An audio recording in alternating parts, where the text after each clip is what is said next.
Dahulu sekali, di sebuah kota kecil, hiduplah seorang pembuat mainan yang sudah tua bernama Geppetto. Dia menjual mainan kayu buatannya untuk bisa bertahan hidup. Satu-satunya yang disesali pembuat mainan ini ialah karena dia tidak memiliki anak. Suatu hari saat berjalan di hutan, Geppetto menemukan kayu yang tepat untuk mainan barunya. Ini kayu yang kucari. Aku akan membuat boneka yang indah dengan kayu ini. Geppetto memanggul kayu itu dan membawanya ke bengkel kerjanya. Dia menaruh kayu itu di atas meja dan mulai memahat. Tiba-tiba terjadi sesuatu yang tak terduga. Dia mendengar suara dari kayu itu. Ah! Geppetto awalnya kaget, tapi kemudian berpikir bahwa dia salah dengar. Geppetto melanjutkan memahat, tapi kemudian mendengar suara yang sama lagi. Ah! Aku pasti sudah sangat tua. Aku terus saja mendengar suara-suara. Geppetto terus bekerja. Pertama-tama kepala boneka terbentuk, lalu diikuti oleh tangan dan kaki. Geppetto akhirnya menyelesaikan boneka itu. Dia pun duduk di kursi dan mulai beres-beres. Di saat itulah dia mendengar suara lain. Halo? Geppetto melihat sekeliling dan terkejut, tapi dia tak melihat siapapun kecuali boneka kayunya. Jadi dia melanjutkan pekerjaannya. Setelah beberapa lama, boneka kayu itu melompat dari kursi dan mulai menari di ruangan itu. Melihat hal ini, Geppetto berjuang agar tidak pingsan.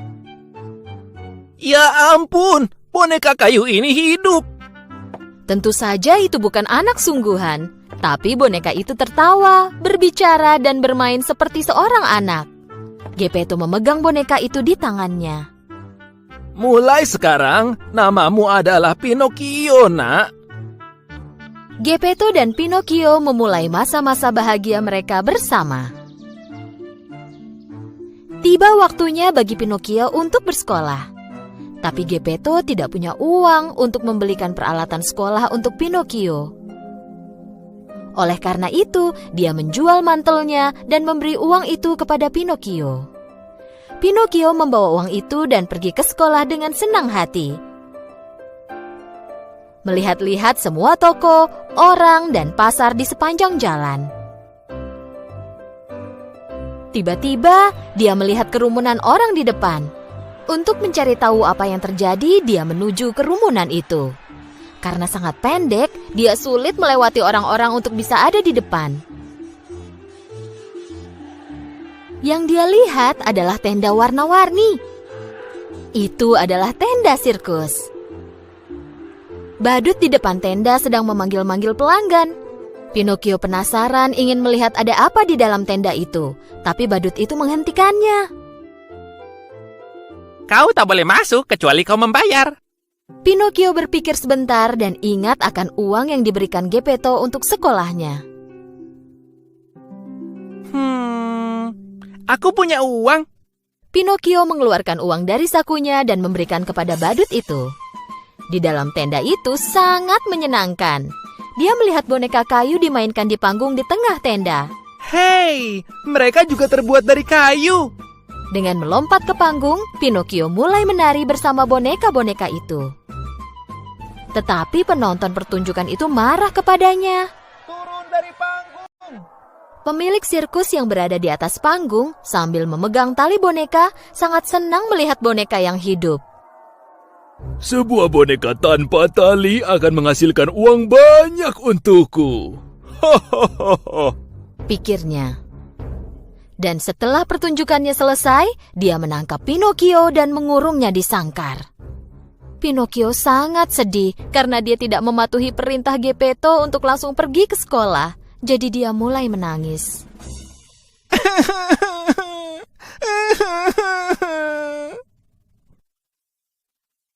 Melihat betapa menyesalnya Pinocchio, seorang peri muncul di sampingnya. Kau seharusnya melakukan yang diperintahkan ayahmu, tapi kulihat kau sudah menyadari kesalahanmu. Itulah kenapa aku menyelamatkanmu, tapi jangan ulangi kesalahan yang sama lagi. Pinocchio sangat senang dan menyeka air matanya. Tapi aku tak punya uang. Bagaimana aku bisa pergi ke sekolah? Peri itu mengucapkan mantra dan uang pun muncul di tangan Pinocchio. Jangan buang-buang uang ini. Pergilah langsung ke sekolah. Peri membawa Pinocchio keluar dari sirkus. Sambil bernyanyi gembira, Pinocchio berjalan menuju sekolah sekali lagi. La la la la la la la la la la la la la la la. Melihat Pinocchio yang bernyanyi bahagia, seekor rubah licik dan temannya menghadang jalan Pinocchio. Dan mereka membuat rencana untuk mengambil uang Pinocchio. Kau mau kemana? Kau terlihat senang sekali. Aku mau membeli peralatan sekolah dan pergi ke sekolah. Uang ini takkan cukup untuk membeli peralatan sekolah. Jika kau lakukan sesuai perintah kami, kau akan punya uang lebih banyak. Kau ingin aku melakukan apa? Berikan uangmu dan kami akan menanamnya di lapangan ajaib dan kau akan memiliki pohon uang. Kau bisa pergi dan memetik uangnya kapanpun kau membutuhkan. Pinocchio yang lugu percaya pada semua ucapan rubah itu dan menyerahkan semua uangnya. Sambil membawa lari uang itu, rubah dan kucing pun segera pergi. Karena ditinggal sendirian, peri muncul lagi di samping Pinocchio. Kenapa kau masih belum sampai sekolah? Apa kau sudah dapatkan peralatan tulis dengan uang yang kuberikan? Sebenarnya peri tahu bahwa Pinocchio memberikan uangnya ke rubah. Peri memperingatkan Pinocchio, jangan berbohong padaku atau aku akan menghukummu. Pinocchio tidak mendengarkan peri dan tetap berbohong. Aku beli peralatan sekolahnya tapi ketinggalan. Segera setelah Pinocchio selesai berbicara, hidungnya mulai memanjang. Apa kau mengatakan yang sejujurnya? Ketika mengatakan kebohongan lainnya, hidung Pinocchio terus memanjang dan memanjang. Pada akhirnya, dia bahkan tak bisa menggerakkan kepalanya. Tapi kenapa? Apa yang terjadi?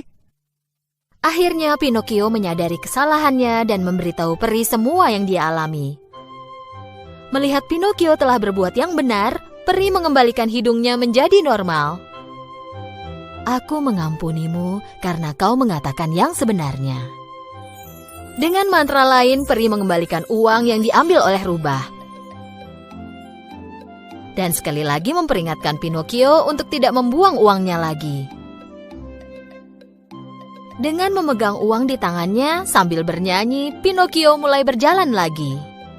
Tapi kali ini, dia menghadapi jenis bahaya lain. Pemilik sirkus yang pernah menangkapnya dahulu berdiri di hadapan Pinocchio. Karena berhasil melarikan diri, pemilik sirkus sangat dendam pada Pinocchio. Dia ingin menghukum Pinocchio. Dia menangkap Pinocchio dan melemparkannya ke laut. Saat Pinocchio terjatuh ke laut, dia tidak tenggelam. Dia mengambang di air karena dia terbuat dari kayu. Pinocchio sangat suka mengambang dan mulai berenang dengan menggerakkan tangan dan kakinya.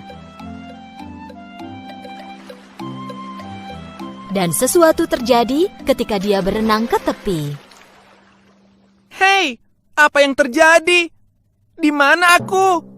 Pinocchio tiba-tiba menemukan dirinya ada di tempat gelap. Dia melihat sekeliling tapi tidak bisa melihat jalan keluar. Sebenarnya, Pinocchio ditelan oleh ikan raksasa dan kini berada di dalam perut ikan itu. Sementara itu, Geppetto mengkhawatirkan Pinocchio dan pergi mencarinya. Pinocchio! Pinocchio! Akhirnya, Geppetto telah mencapai tepi pantai tempat Pinocchio dilemparkan ke laut. Dia bertanya pada nelayan apakah mereka pernah melihat putranya. Salah seorang nelayan ingat anak laki-laki yang dicari Geppetto dan bilang bahwa anak itu terjatuh ke laut. Geppetto meminta bantuan nelayan itu. Karena nelayan itu tahu bahwa Geppetto adalah orang baik, dia lalu menolongnya. Dan dia memberikan perahu kecil kepada Geppetto untuk menyelamatkan Pinocchio. Geppetto naik ke perahu dan berlayar ke lautan. Setelah beberapa saat, tiba-tiba badai besar mulai terjadi.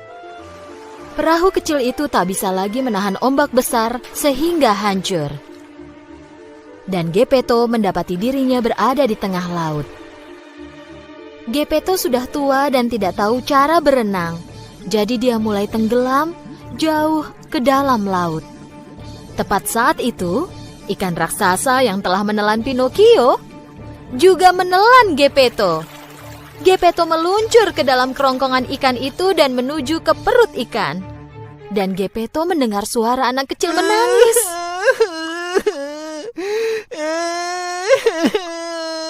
Geppetto tentu saja langsung mengenali suara itu.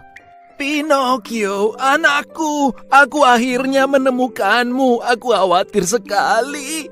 Mendengar suara ayahnya, Pinocchio memeluk Geppetto sambil menangis.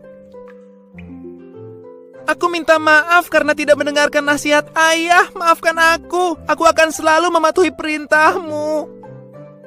Karena melihat Pinocchio sungguh menyesal, peri memutuskan untuk menolong mereka. Peri membawa Geppetto dan Pinocchio keluar dari perut ikan dan menerbangkan mereka ke tepi pantai.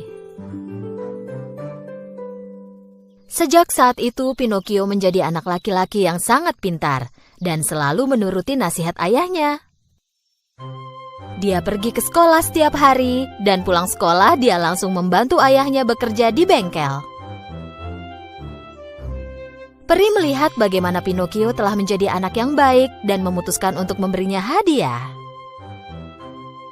Suatu malam, saat Pinocchio tidur, peri mendatangi tempat tidurnya dan mengucapkan mantra. Keesokan paginya, Pinocchio bangun untuk bersiap ke sekolah seperti biasanya. Saat Pinocchio bangun dari tempat tidur, dia menyadari ada sesuatu yang berbeda. Pertama-tama dia melihat tangannya, lalu tubuhnya. Dia terkejut. Dia tidak terbuat dari kayu lagi. Dia kini anak laki-laki dengan tubuh manusia. Dia melompat dari tempat tidurnya dan berlari ke ayahnya. Ayah, ayah, lihat aku. Melihat Pinocchio yang kini telah menjadi anak laki-laki sungguhan, Geppetto sangat bahagia. Akhirnya aku memiliki putra sesungguhnya. Ayah dan anak mereka berpelukan sambil menangis bahagia. Pinocchio tak pernah berbohong lagi dan hidungnya selalu berada di tempat seharusnya.